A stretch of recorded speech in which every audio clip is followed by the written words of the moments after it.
Did you know many people are having trouble with adjusting their sewing machine tension? Don't worry. In this video, we'll show you how you do this. Let's start. Step 1.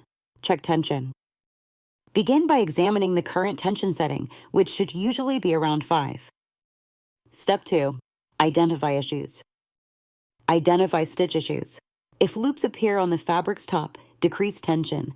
For loops underneath, increase it. Step 3. Adjust dial.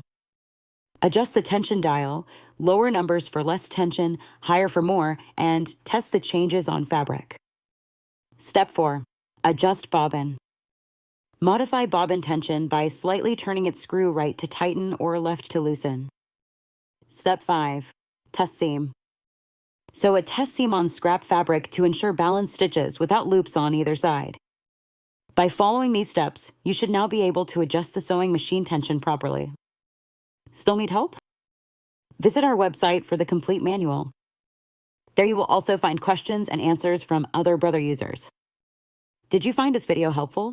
By subscribing, you help us continue to answer users' questions. So, subscribe to our channel.